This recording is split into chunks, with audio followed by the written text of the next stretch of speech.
Hi, this is மனிதன் பேசும் சொன்னேன்.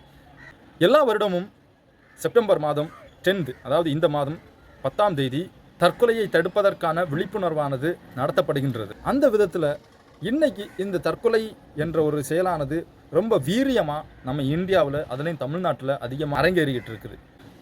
தற்கொலை என்பது முடிவல்ல, அது வாழ்க்கையின் விடையும் அல்ல. இதை பற்றி கூடுதல் செய்தியாக என்னுடைய சக தோழர்கள் என்ன சொல்கிறார்கள், தற்கொலை பற்றி அவர்கள் பார்க்கக்கூடிய மக்கள் எப்படி இருக்கிறார்கள், என்ன பிரச்சனைகளில் இருக்கிறார்கள், எப்படி அவர்களை கையாளுகிறார்கள். வணக்கம், நான் உங்கள் விகாஷ். இன்றைக்கி இருக்கக்கூடிய நிறைய யங்ஸ்டர்ஸுக்கு இருக்கக்கூடிய மிக முக்கியமான அன்னோட்டிஸ்டான பிரச்சனைன்னு பார்த்தீங்கன்னா self harming behaviour. So every year September 10 வந்து பார்த்திங்கன்னா சூசைட் ப்ரிவென்ஷன் டே அப்படின்ற ஒரு இதுக்கு வந்து நம்ம வந்து அது அவேர்னஸ் டேயாக கொண்டாடுறாங்க. ஸோ அந்த ஒரு சந்தர்ப்பத்தில் ஒரு சைக்காலஜிஸ்ட்டாக நான் இதை பற்றி நான் பேசணும்னு நினைக்கிறேன். இந்த செல்ஃப் ஹார்மிங் பிஹேவியர் வந்து இன்றைக்கி பார்த்திங்கன்னா நிறைய யங்ஸ்டர்ஸுக்கு வந்து, அதுவும் பர்டிகுலராக பள்ளி பருவத்துலேயே வந்து நிறைய ஆரம்பிச்சிருது. நிறைய வீட்டில் டீச்சர்ஸ் இல்லை சுற்றி இருக்கிற ஸ்டூடெண்ட்ஸ் எல்லாம் என்ன பண்ணுறாங்கன்னா, அவங்கள ஒரு செட் ஆஃப் பீப்புளாக மட்டுமே பார்க்குறாங்க. அவங்க ஒரு அட்டென்ஷன் சீக்குக்காக பண்ணுறாங்க, இல்லை அவங்க வந்து பார்த்திங்கன்னா வந்து அவங்களுடைய அடமென்சிக்காக, அதாவது அவங்க வந்து ஒரு விஷயம் வேணுன்றதுக்காக தான் அவங்க இந்த மாதிரிலாம் பண்ணுறாங்க. இப்படி நிறைய பேர் வந்து நிறைய விவாதங்கள் வந்து சொல்லக்கூடிய விஷயம் நம்ம பார்க்க தான் முடியுது. பட் அட் சேம் டைம் இது வந்து பார்த்திங்கன்னா ஒரு வே ஆஃப் வந்து ஆஸ்கிங் ஆஃப் ஹெல்ப்ன்றது அர்த்தம். அவங்களுக்கு அவங்களுடைய எமோஷன்ஸை வந்து அவங்களால ரெகுலேட் பண்ணி அவங்களால வந்து பார்க்க தெரியாதனால தான் இப்படிலாம் பண்ணுற மாதிரி இருக்குது. ஸோ அதுதான் நம்ம வந்து நான் சூசைடல் செல்ஃப் ஹார்மிங் பிஹேவியர்ன்ற மாதிரி சொல்லுவோம். ஸோ இது நிறைய பேர் வந்து பார்த்திங்கன்னா கை கட் பண்ணுறது வந்து, ஒரு சில வந்து பார்த்திங்கன்னா ப்ரைவேட்டாக தெரியாத இடத்துல வந்து பண்ணுவாங்க.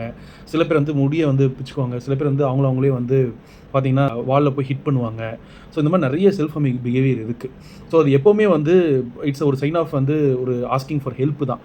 ஸோ சுற்றி இருக்கிறவங்க எல்லாருக்குமே அஸ் அ சைக்காலஜிஸ்ட்டாக என்னுடைய கன்சர்ன் என்னென்னா, don't take as a very silly thing. அது உடனே அட்ரஸ் பண்ணுங்கள், என்னென்ன போய் பேசுங்க, இல்லைனா ஒரு மென்டல் ப்ரொஃபஷனை போய் மீட் பண்ணுங்கள். அப்படின்றது மூலிமா இந்த வீடியோ நான் சொல்ல விரும்புகிறேன். நன்றி, வணக்கம். அனைவருக்கும் வணக்கம். இந்த வளர்ந்து வரும் நாகரிக உலகில் தற்கொலை எண்ணமும் தற்கொலை செய்து கொள்பவரின் எண்ணிக்கையும் நாளுக்கு நாள் அதிகரித்து கொண்டே தான் இருக்கிறதே தவிர குறைந்தபாடில்லை. ஏறக்குறைய 7 லட்சம் மனிதர்கள் ஒரு ஆண்டிற்கு தற்கொலை செய்து கொள்கிறார்கள் என்று ஒரு புள்ளிவிவரம் சொல்கிறது. இந்த தற்கொலை எண்ணங்களிலிருந்து நம்மை காப்பாற்றிக் கொள்ள முதலில் நாம் நம்முடைய மனதை ஒருமுகப்படுத்தி வாழ பழகிக்கொள்ள வேண்டும். இரண்டாவது, நமக்கு வருகின்ற பிரச்சனைகளையும் கஷ்டங்களையும் நன்கு ஆராய்ந்து அதற்கான தீர்வுகளை கண்டுபிடிப்பதில் முனைப்பாக இருப்பது அவசியம். மூன்றாவது, வாழ்க்கையில் எப்பொழுதுமே நேர்மறையான சிந்தனையோடு இருப்பது அவசியம். நான்காவது, நம்முடைய நல்லதை நினைக்கக்கூடிய மனிதர்களை தேடி ஓடி அவர்களோடு நல்ல உறவில் இருப்பது அவசியம். வெளிவர முடியாதது எதுவுமே கிடையாது. ஆனால் தற்கொலை தான் ஒரு விடையாக கொடுக்கும்போது ரொம்ப வருத்தமாகவும் இருக்கின்றது. அடுத்த வீடியோவில் உங்களோடு சந்திக்கின்றேன். நன்றி.